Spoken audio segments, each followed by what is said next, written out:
Aliens? Aliens. Yes. But maybe no.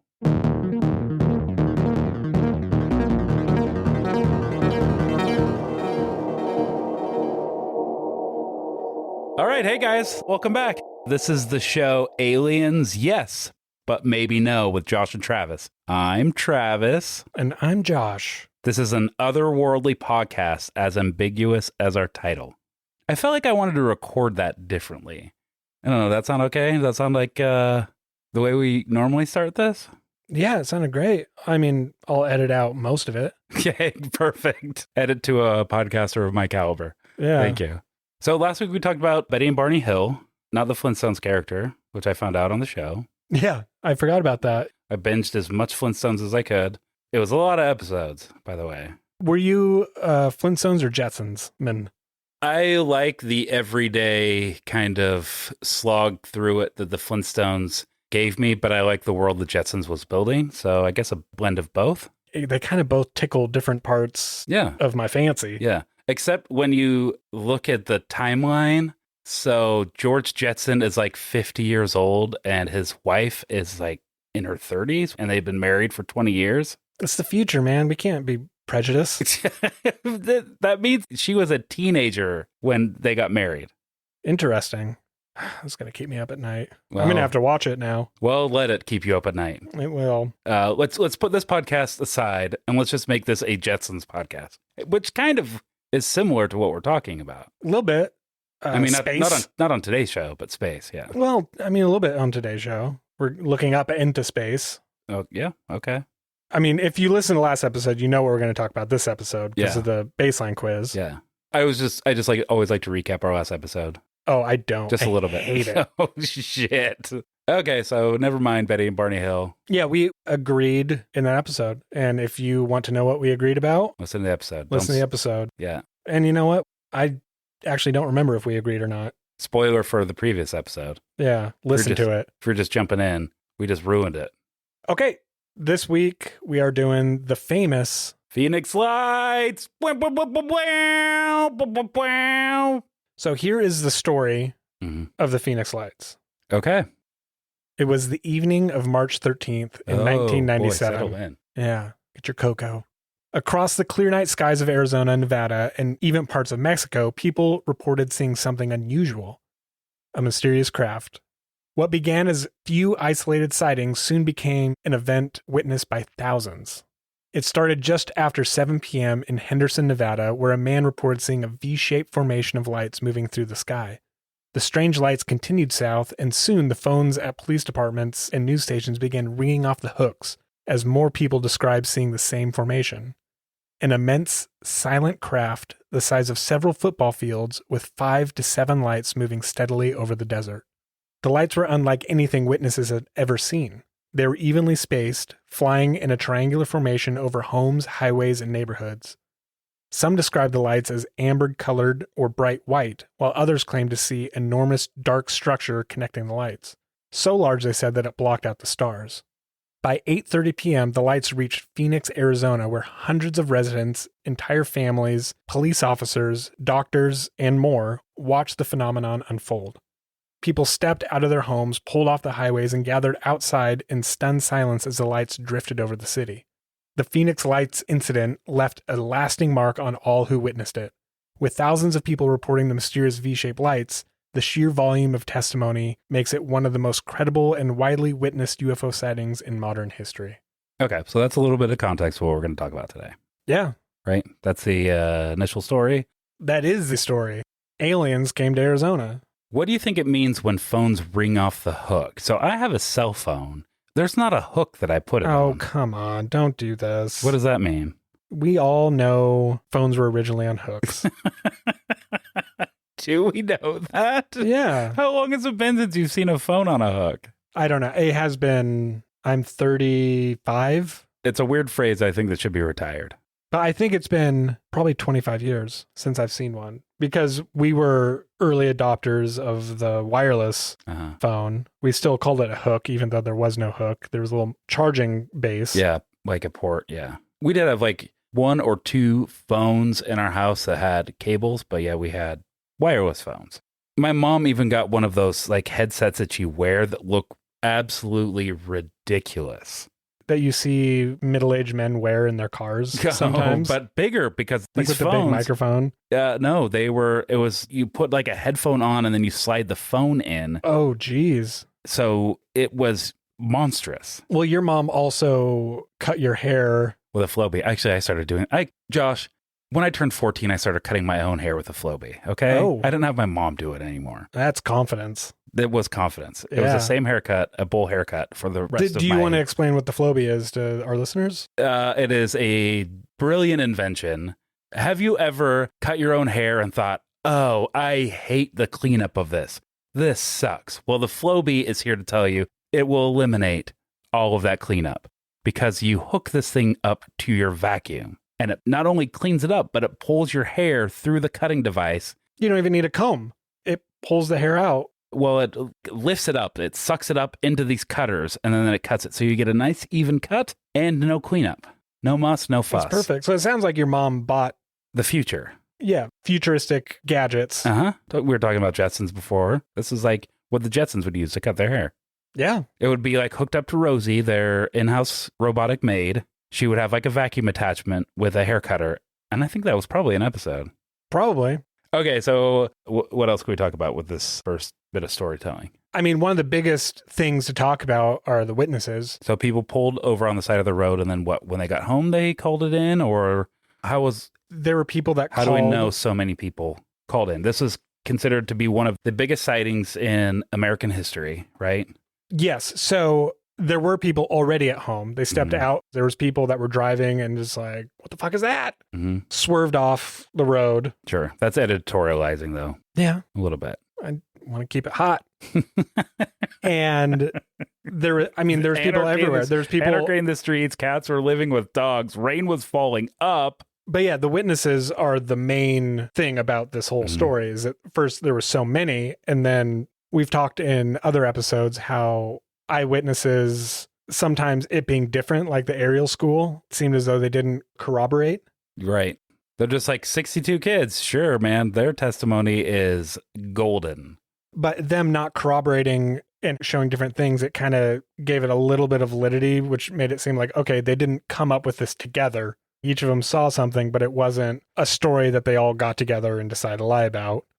This is different. They all saw the same thing. And there's video of it. Yeah.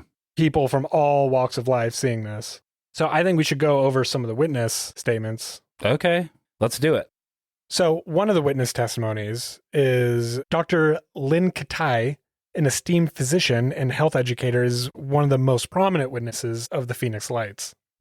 On the evening of March 13th, 1997, from her mountainside home in Phoenix, Arizona, Dr. Katai observed and documented a series of unexplained lights in the night sky, and she captured these phenomena on both video and 35mm film, providing some of the clearest visual evidence of the event. Yeah. And I would imagine probably some of the clearest in existence, because a lot of this footage that we've seen and other things, or even some of the military footage, it's not the best. Yeah. Well, most of it's been redacted, right? We'll never know. All the good stuff. All the good stuff's been deleted. The high-end 4K. Why don't these airplanes and fighter jets have 4K high-end video? I don't know. That's a good question. Maybe they are. Maybe they do, and they make it shitty for us. You know, like, what? We're going to release it, but we're going to make it look real crappy. Or maybe we're just civilians and we don't understand what we're actually looking at. Yeah. Anyways, so she definitely provided the best evidence and the clearest evidence that anyone has of this whole incident. So she had a camera. This was like recorded outside of her house? Yes, on her mountainside home. I would imagine a doctor's little deep pockets. Yeah. And she is better than everyone else. Absolutely. Because she has money. And she feels as though she needs to live above the peasants. Yep. That's why they all live on a hill, so they can look down on everybody. I bet she's such a nice person. I apologize. She seems like a very sweet person. I watched a very short clip of somebody interviewing her, and she was very sweet. Was she? Mm-hmm. Good. Just a down-to-earth person. Well, and that's interesting because initially she wanted to remain anonymous. Yeah. She went as Dr. X. Ooh. Which, isn't that the doctor that created the Powerpuff Girls? I think you're right. That was Chemical X. Yeah, he knocked over the Chemical X. Yeah. Good reference. Uh-huh. So yeah, she did. She came in as Dr. X in early media, but her desire to understand and share the truth about the Phoenix Lights led her to come forward publicly. And since then, she dedicated herself to researching the incident, authoring the book The Phoenix Lights, A Skeptic's Discovery That We Are Not Alone, and producing an internationally acclaimed documentary on the subject. So she went there. She used those deep pockets to help the people know about this. Because, I mean, that's the other thing is this wasn't really reported on, until 3 months after the actual incident. And everyone was asking questions and making these calls and trying to figure out what happened. But they were just calling local authorities, and they're not going to, those guys aren't going to have an answer. They're calling their sheriff's department, their local police precinct. The local authorities saw the same thing they did, and they want the answers as well. How do you think those phone calls went? Were they totally normal and chill? There I was, smoking my J, and then... Go on, what time was this? Are you okay? Do we need to send somebody out to see you? No. Can you tell me what your address is? Huh? I'm on a mountainside. There's like some shit up in the sky, and... Okay, can you describe this thing that you're seeing? It's like a bunch of space geese decided to like fly. Space geese. Yeah. So they're honking. I don't know. Are they flying south? What? They're just going. It looks cool. Did you mean to call? Who? I gotta go. Okay, I'm sure you've got some very pressing things. Click. Hello? He put the phone on the hook. What was that character's name? Just for future reference, maybe he'll come back. Ooh, that's a good one. Let me think. Tyle. Oh, his name's Tyle. Tyle. Classic, right? Like a Tyler and Kyle. You don't mixed. want his name to get confused with the stuff you put on your floor. No. So, beyond her personal experience, Dr. Katai has become an advocate for public disclosure and education regarding explained phenomena. She continues to speak at conferences and events, sharing her insights and encouraging open dialogue about the mysteries that remain in our skies. Mm-hmm. She sounds super cool. Very cool. So we watched a couple of videos where they had like a silhouette representing Lynn Katai. Yeah. But the interview that I watched, it was like a piece of a documentary. You could see her face fully. It was just her and the interviewer talking. So she's pretty open about her involvement now, whereas maybe before she was worried about getting ostracized. I mean, she was a physician and was doing pretty well for herself. As we said, she lives on a hillside and is looking down on all of us plebes. I don't know. What are your thoughts? I imagine some of the earlier clips that we've seen, she may have still been in the Professor X phase. And then eventually she's like, I can't take this. Like this is too real. People need to know about this. And now she goes around. She's a huge advocate talking at conferences. She writes books, makes documentaries. So, I mean, she's one of the bigger names in the alien community now. I think just from the little bit that I've read, she's really an advocate for just getting any information out there. Yeah. The open dialogue. Yeah. It doesn't matter what it is. I mean, like you and I were talking, how when we tell people about this podcast, they get really excited and they know more than we would have expected them to know. Yeah. And I think there's majority of people and have some pretty wild thoughts on it. Yes. Majority of people know more than we give them credit for, but no one talks about it because there's a stigma around it that you're crazy. Mm-hmm. And that was probably her thought process as well. It's like, I have too much to lose. I'm a doctor. I have all this stuff. I can't be called crazy because I'll lose all my patients. And then eventually she's like, it doesn't even matter. Like, this is too important. Or she's at a point in her career where this kind of thing is not going to ruin it. She's at the sunset of her career, at her full height and power. Could be. And is now like, well, nothing could bring me down. Maybe she took an early retirement. I don't know if she's still practicing. I don't either. There was also Governor Fife. What a wild name. Like a piper. Yeah. Pfeiffer. Yeah. So this one was crazy. I actually knew about this before doing some of the research for this topic. He just thought it was a joke. That's how it came across, as though he was just playing it off, well, not, you got not to taking think it about seriously. This is 97. Again, there's a stigma around, even before the record today, we were talking about D&D and like my aversion to getting involved in D&D. I'm a huge nerd, but Dungeons and Dragons has always been one of those things that I'm like, too nerdy for me. But it blends two things that I love, like theatricality and fantasy. And there would be no more Travis. There'd be no more Travis. It would be Tanis, half elven, the character from the Dragonlance Chronicles, written by Margaret Weiss and Tracy Hickman. I really identified with that character. Anyway. Sounds like you're already there. That's the thing, man. I was dangerously close. Just right on the precipice. Yeah, there's some things. I mean, I'm a huge video game player, and there's a lot of video games I don't start. I look at it, I'm like, yeah, this is going to consume me. I'm going to not tap into this. Every time I start a new Zelda, I get full of anxiety because I know what those games involve. My kids aren't going to see me. They're not going to see me, and I'm a completionist, so I try to get everything done. Yeah, it's very taxing. Anyway. Fife Symington. Yep. He was getting a lot of pressure. He's the governor of Arizona. All these people in the state were trying to figure out what was going on. And he's the top person in charge. And feeling the weight of the public wanting all this information, he called a press conference. But instead of giving answers, he did the biggest dick move you could do in this situation. Yeah. And he was like, we're going to bring in an eyewitness. Yeah, no, we're going to bring in the person that's responsible. Yeah, and we're going to question them. And he dressed one of his aides in an alien outfit. Like that stereotypical alien with big eyes, kind of an angular light bulb shaped head. Yeah, shiny silver suit. Like just probably taxpayer money. I can't say that. No, I'm sure he did. They probably went to like a Halloween store or an arts and crafts store and they put something together and that was paid for by taxpayer dollars. Like, yeah, just go and get this stuff. We'll write it off. Yeah. Goof tax.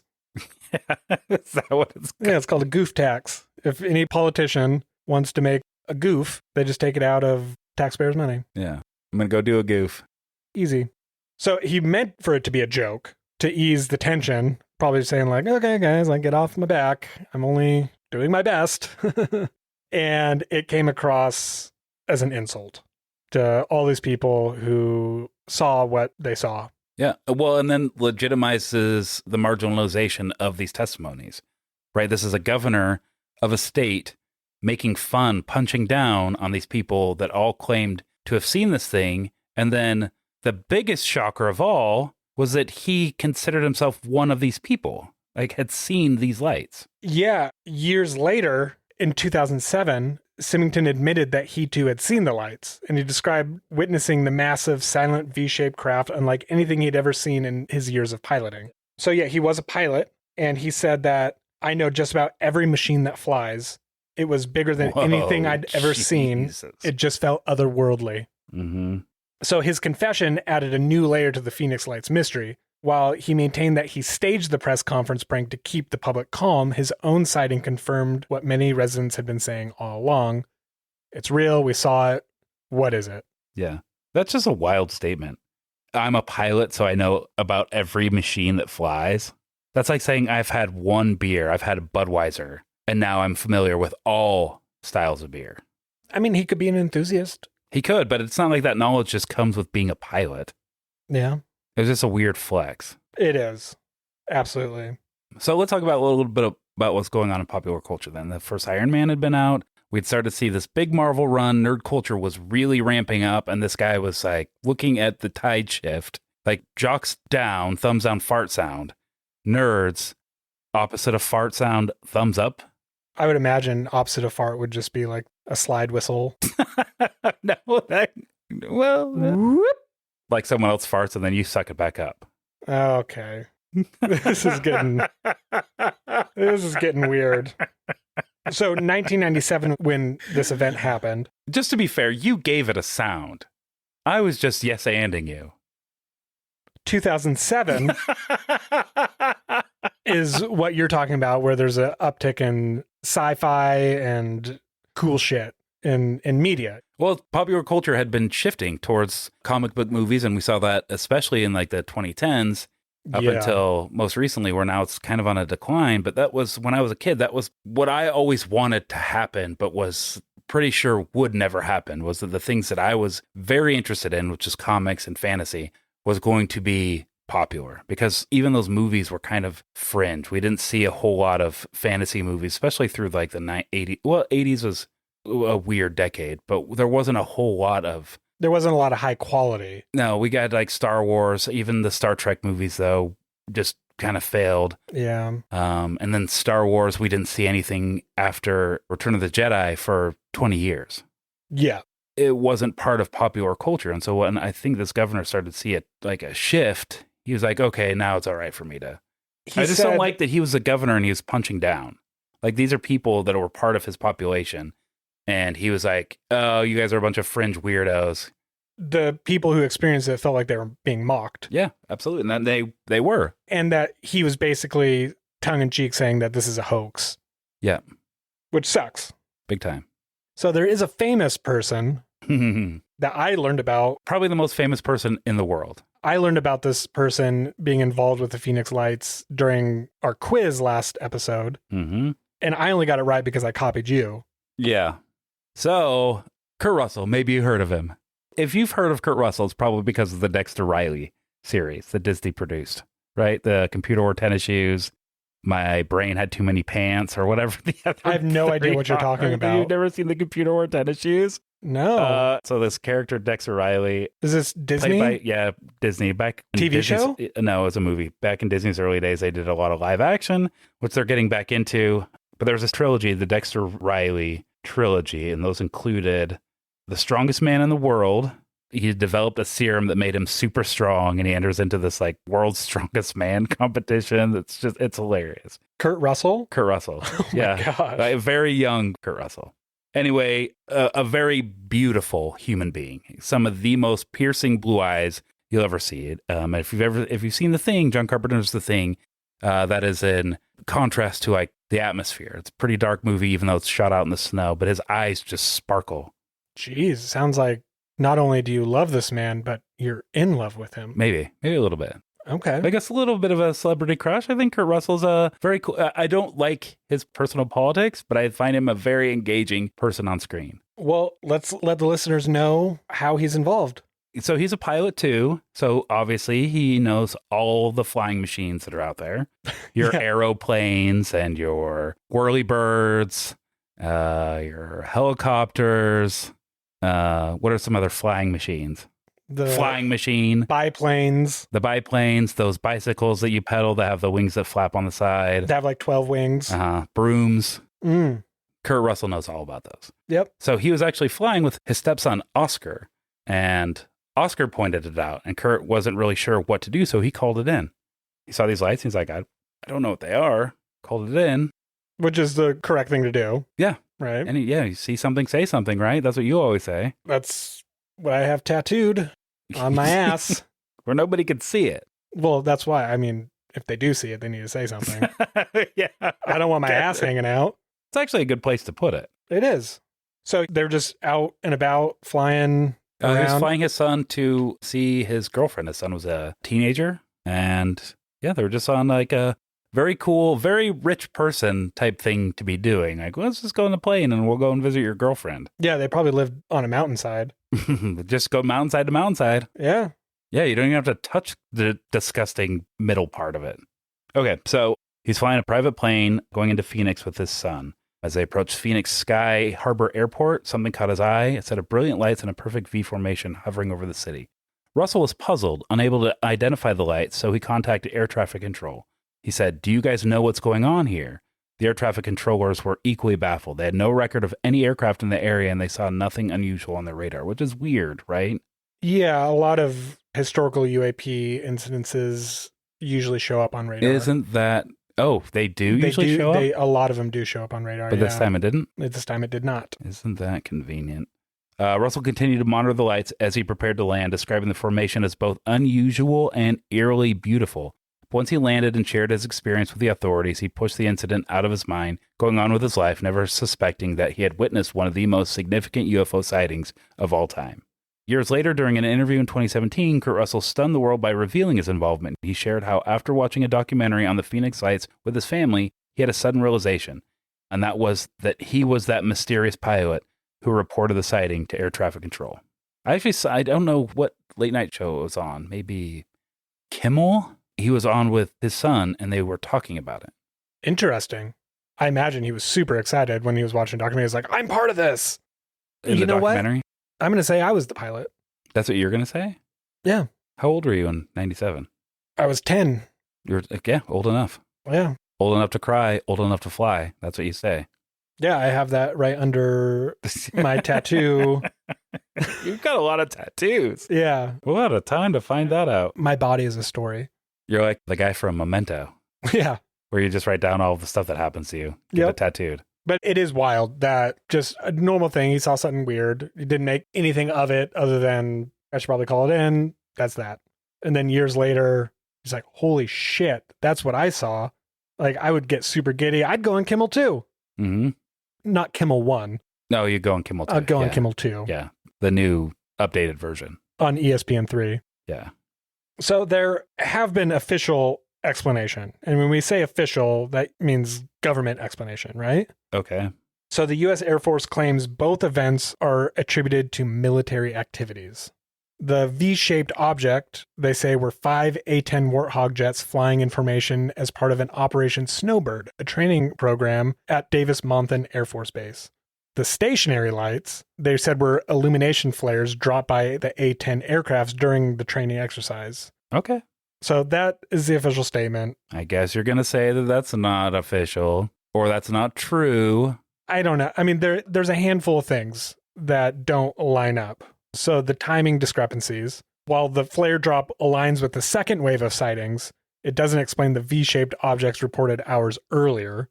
Flares don't move across a state as well as stick around for hours. Yeah. Eyewitness discrepancies, there's tons of witnesses, including the former governor, and they strongly refute the flare explanation for the V-shaped object, citing its immense size, silent movement, and unique characteristics unlike any known aircraft. And then there was no radar confirmation. So that's the big one. If there's planes up there, these guys aren't flying dark. Yeah, but it was dark out. It was dark. So they were flying in the dark. They were flying in the dark, but they weren't incognito. Yeah. Are you going to explain what radar is? Radar? Uh-huh. It's a super easy concept to wrap your mind around, Josh, but you're the biggest expert on radar. So why don't you tell us what radar is? Yeah, so radar is she was an up-and-coming dancer from Australia. Mm-hmm. And she competed in the Olympics, wasn't she? She competed in the Olympics. Break dancer. She was a break dancer, and she hung up her hat. Yeah, I'm looking it up. It is this. Everything you're saying is backed up on the Wikipedia page of what radar is. Radar, yeah. Cool. Well, I'm glad. There's a lot of talk about it being like a system for detecting the presence, direction, distance, and speed of aircraft, ships, and other objects by sending the pulses of high-frequency electromagnetic waves that are reflected off the object back to the source. But a breakdancer is probably the top one. Well, I said she hung up her hat and that she retired the name. She retired, and now she spends most of her time doing those reflecting things. Electros. Back, yep. Okay. Yeah. Radar should be able to pick up things in the air. I mean, it's like sonar, basically, right? But with electromagnetic. Yeah, sonar is underwater. Underwater. And it's ear, like sonic, auditory. If they were flying, they would be there. Yes, they should. I mean, should be detectable. We can get radar. I think at a certain level, it isn't picked up because of a lot of the other interference, like birds and buildings and things like that. So it's harder to detect with radar. But at a certain elevation, yes, they should get like a ping off of that. So how high was this? 6,000 feet. 6,000. So easily should have been picked up by radar. Yeah. And there should be flight paths. There should be documents of their test flights and their formation. I mean, they should all be there, but none of it is. So not just the radar, but all these other things. There's also a conflict of information because the Davis-Monthan Air Force Base initially denied having any aircrafts in the air at the time of the first sighting. Yeah, but now they're saying it's the A-10 Warthogs. Yeah. Which I think have the ability to maintain their elevation. They don't have to move forward or back. They can like stop, I think. Only helicopters can Harriers. do that. No, there are jets. Carriers can do that. Oh, really? Mm-hmm. Interesting. I didn't know that. X-Men's Quinjet, that can land straight up and down. So I know that is a true thing. And what was the Agents of S.H.I.E.L.D. Big plane called? Here we go again. I should know this. You know, if you were a pilot, I know. You would know this information. This information would have been given to me. I know. You just absorb it. Well, let's keep moving on. Yeah, let's keep moving on. So today, over 25 years later, the Phoenix Lights still remain an unsolved mystery. Were they classified military experiments? or extraterrestrial visitors, Uh? or something else entirely. We don't know. But the thousands who witnessed the events are certain of one thing, and that's that they saw something real. Mm-hmm. And now they're 1 degree of separation away from Kurt Russell because they'll share this experience together. Yeah, I guess. They just automatically know him. Yeah. They get a Christmas card from him every year. Yeah. 600 Christmas cards. So I'm going to uncover this whole thing right now and just let everyone know that aliens. Mic drop. That aliens? That aliens. Oh, okay. I did not understand what you were trying to communicate to me. I'm just saying when it comes to... You think, okay, so are we getting into our final judgments? We are. Okay. When we go over everything that's happened in this story, there's no way it was a military anything in my mind. So is it aliens? Yes, no, or maybe? It's a yes for me. Okay. With how long they were there, with how many people saw it, with the discrepancies that the official statement had from the military. I mean, when the military does training stuff like that, it's organized. People would know about it, but no one knowing what was going on, even in the highest offices in the state. And they couldn't get very much information about it either. I mean, I don't know why the military would be like, yep, that was us, covering it up. But there was something phenomenal and unexplained that happened. And I would definitely say that it was aliens. Okay, well, surprising nobody, I'm going to go in the maybe because it's a mass sighting and discrepancies are all over the place with the witness accounts. I think it very likely could be a military plane. I'm not of the thinking that this has to be definitively an alien ship. I think that people see things and they misremember things. And even my boy Kurt Russell, who didn't speak up about it until years later, could have just been misremembering something. But also, like, if it is aliens, why isn't this a more talked about incident? Because the government keeps putting a blanket on it. I know, but I think that's just a very convenient answer. You could say, like, we don't have better underwater technology because of the government. Everything can be blamed on the government, and I don't think that that's necessarily true.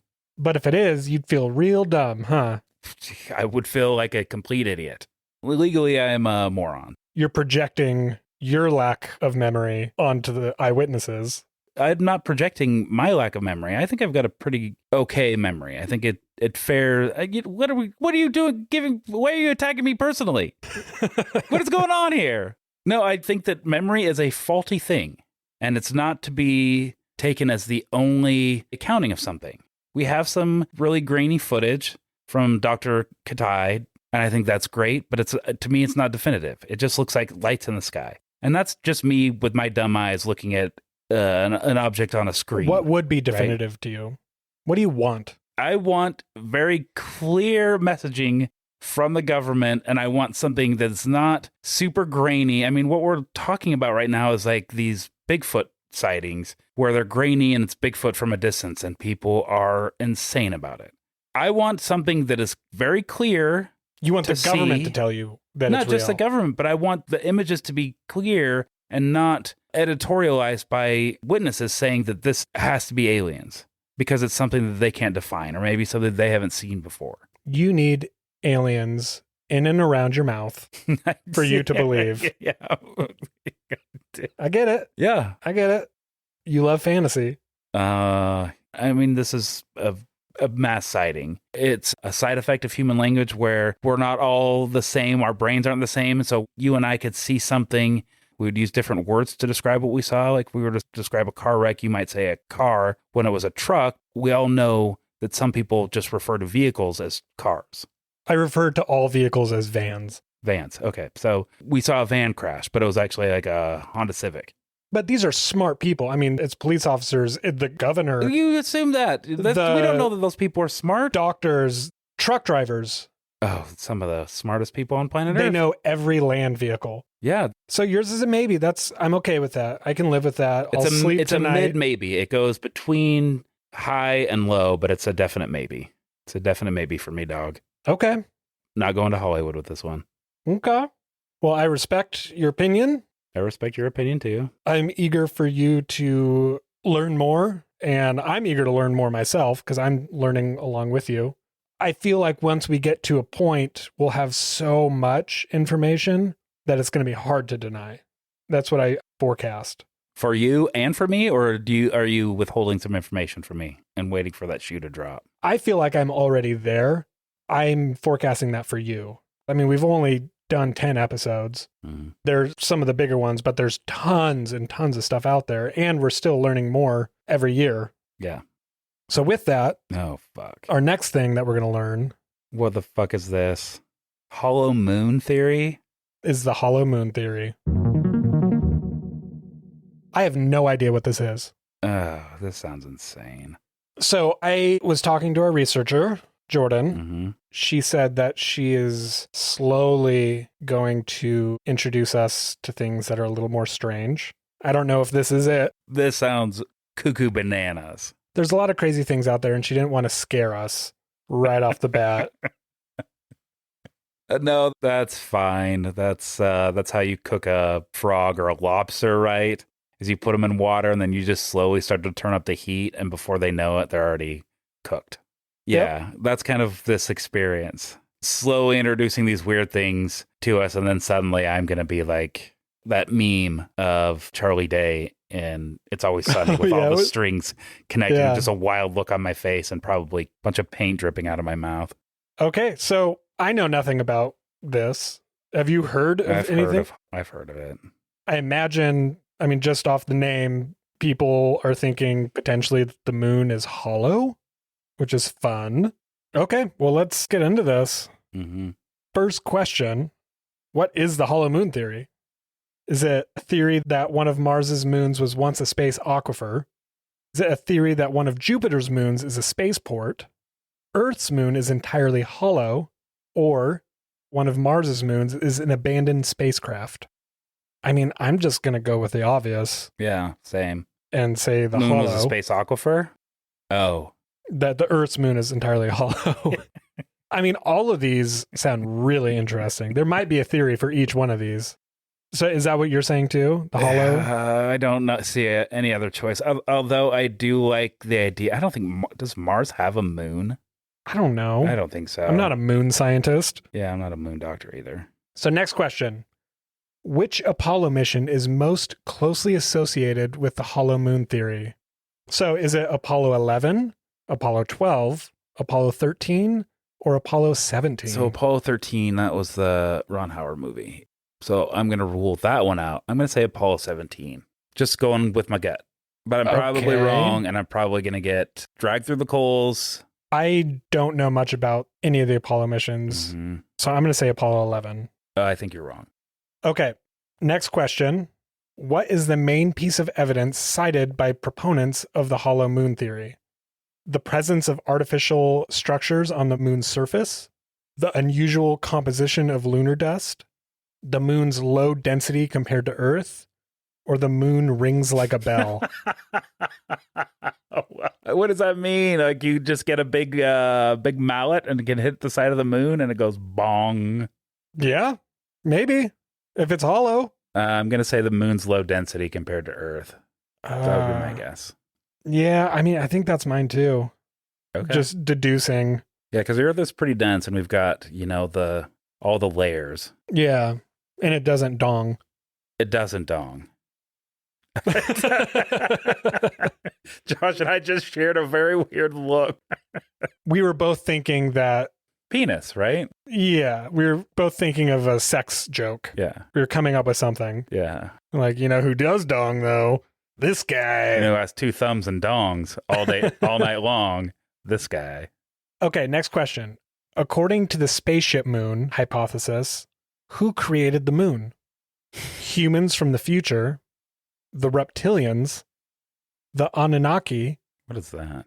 Or an unknown alien civilization. Oh my God. I'm torn between humans from the future. This is a thing. This is really stressing me out. Or the Anunnaki. Okay, I'm just going to say generic unknown alien civilization. I'm going to say the Anunnaki. Okay, I don't know what that is. Well, maybe we'll do an episode on that.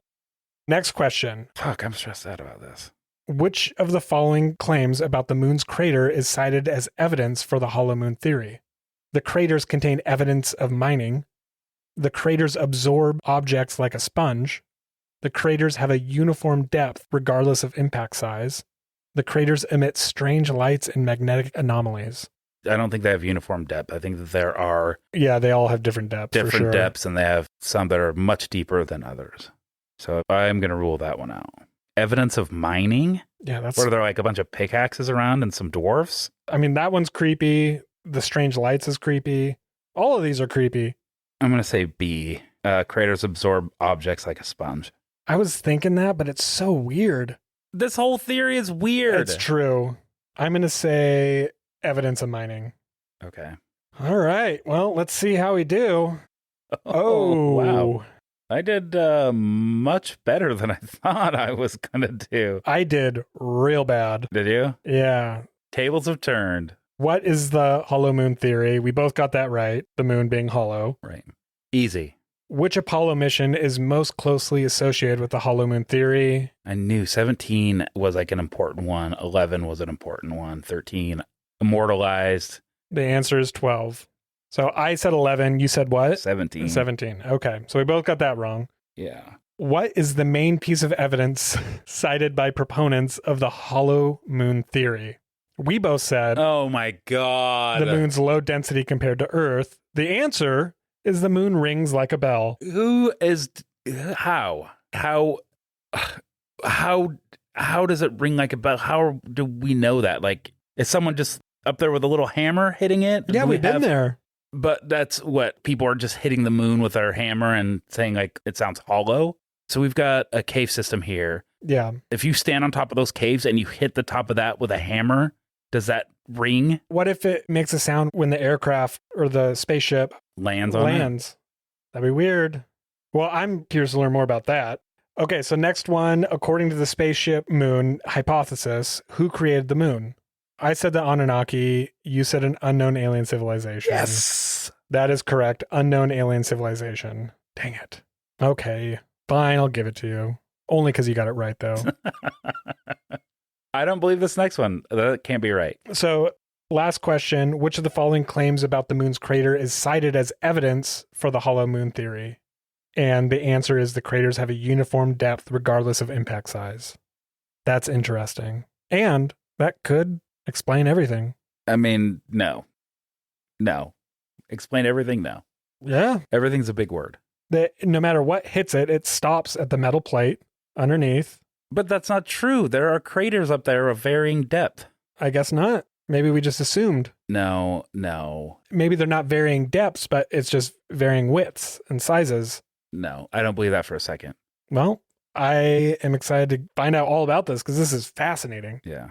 Well, what a rip-roaring roller coaster ride of a trivia section that was. Yeah, get a hold of us if you want. If you don't. Yep, if you don't want to get a hold of us, don't do it. Yeah. Don't. Nobody is making you do that. Nobody's going to make you get a hold of us. If No. you don't want to do it, just tell that person that is telling you, unless it's us, get a hold of us. Like, we would love your feedback. But if it's not us telling you to get a hold of us, don't worry about it. Go on about your business. You don't have to write to us. If you are liking the show, let us know by getting a hold of us or leaving a comment or telling your friends, because that way we can grow and get this information out to more people. Sure. I feel like this would be a really good introduction to aliens. Sure, as an introduction for me. Me too. But yeah, thanks for listening. Yeah, hit us with your famous catchphrase, Josh. That thing that you say at the end of every podcast. Sleep soundly into the night, my sweet angel. Good night, sweet prince. Yeah, so keep discovering. Oh my God. I don't know. I wasn't prepared for you to call me out like that. If you didn't call me out, I would have had one. You had one like 3 episodes ago. I've had a couple. I think I had one the very first one. I think it's different every time. That's what's fun about it. But yeah, don't sleep on your back. If you're a baby. If you're, well, yeah. All right. Thanks for listening, guys. Actually, I think it's don't sleep on your tummy. Bye. Bye.